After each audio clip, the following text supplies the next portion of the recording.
Hey everyone, my name is Charles Porter and this will be my first video concerning high quality blend and Frasqueira Madeira wine. I have in front of me several different brands and styles of Madeira, which I'll cover shortly. But first we'll kick off with the question, what is Madeira? Well, Madeira is basically an ageless Madeira island, which is part of Portugal, wine that's been around for hundreds of years. Indeed, all of our forefathers in the United States, the first 15 presidents or so, were all extensively familiar and well versed in high quality Madeiras. And through the late 19th and early 20th century, many of America's gentry enjoyed them. They've fallen out of favor, and as a result, most people's exposure, if to any extent they've had it, it's probably the low quality cooking varieties that are available in supermarkets and liquor stores. But we won't be covering those. The manufacture process is pretty industrial for the Madeira cooking wines.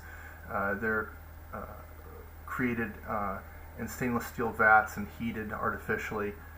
These guys here are all drawn from very high quality stocks, in some cases involving Madeira wines that were aged for decades in the Conterno method, which is where the wine is produced, sometimes foot trodden.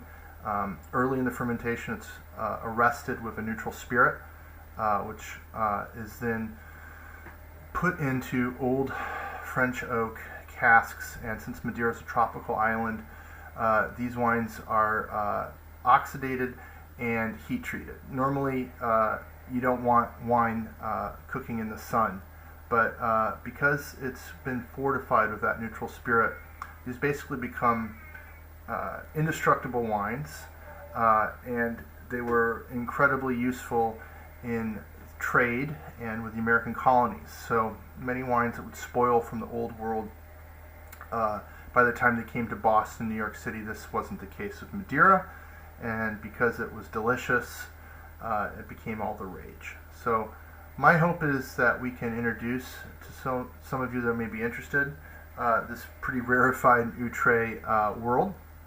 I'll start by saying that No Cosert's Madeira, the island vineyard, they've recently put out a new printing. Original copies ran in the hundreds of dollars, and now I think it's like $40 or $50 you can get on Amazon. It's a great introduction to the history and styles of wine. I enjoyed it immensely, and I use it as a reference. And if you want to just start exploring some of the brands of Madeira that make the traditional methods, some of my favorites are right here. D'Oliveros and Barbado being my two favorite Frasqueira Madeira producers. Frasqueira, of course, only ports can call themselves vintage in Portugal, so Frasqueira means that these have been aged at least 20 years, if not much longer. And of course, I've also included an introduction of sorts. Rare Wine Company, with the help of Barbado, has put out some introductory blends that are still very high quality and worth looking into,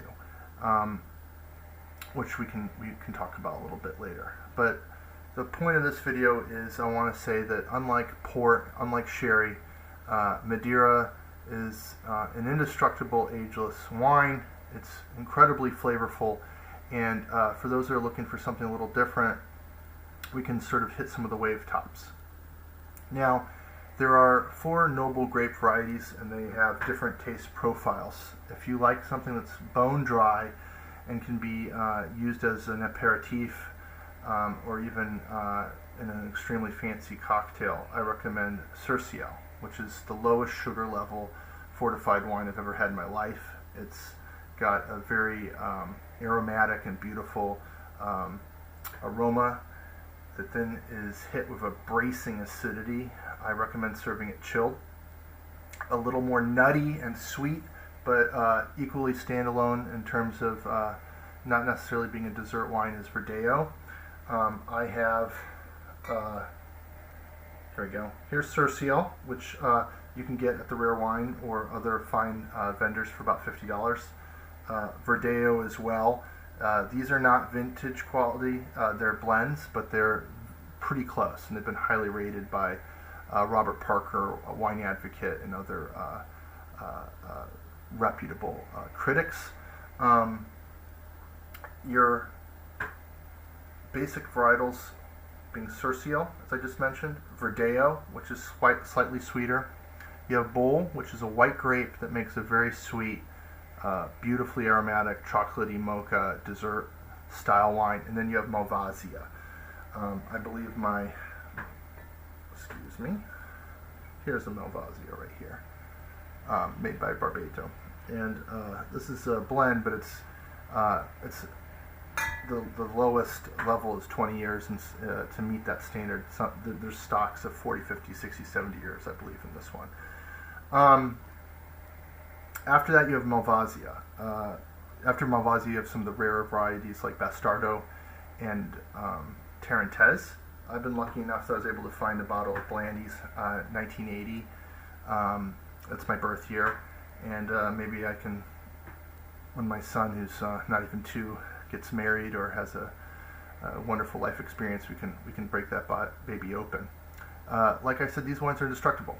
So once you open them, you don't have to worry about oxidation. They can be open for years. You can also keep them in your cellar, which you have to stand upright like I have over there, because the acidity will literally burn through your cork. They're good forever. So you can buy it, you can open them, you don't have to drink the whole bottle in a day.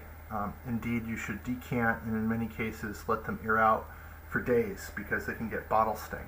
There's a lot of things I've discovered about getting into Madeira I never thought I would have to do. I've been lucky enough that I've done some horizontal tastings with some century-old Madeiras, and the man hosting the event had to actually decant some of these wines 10 days prior to make sure that they really opened up. And some of the reference wines, for example, for Tarentaise, go all the way back to 1795.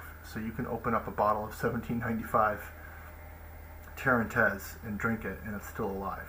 So when I say these wines are truly indestructible, I mean that.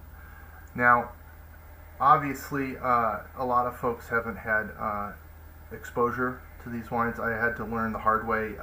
Every varietal probably has a slightly different temperature, optimum temperature. I do recommend, if you buy a bottle of Cercial, for example, that you chill it. I tend to serve Verdeo, Bowl, and Malvasia at slightly under room temperature, and then let your hand and the glass kind of warm it up as the night goes on. Some folks prefer to serve it at room temperature, but I think in the 60s that's good.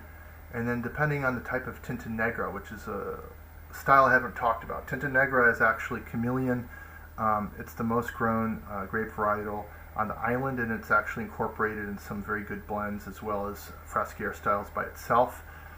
Depending on the elevation and depending on how the vintner creates their wine, Tinta Negra can be made to taste bone dry like Cercial, nutty like Verdeo, or a chocolate dessert style like Boule or Malvasia.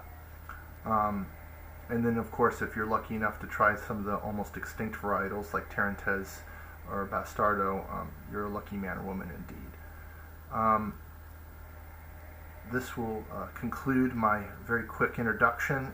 Subsequent videos will be opening some of these guys and doing some tastings.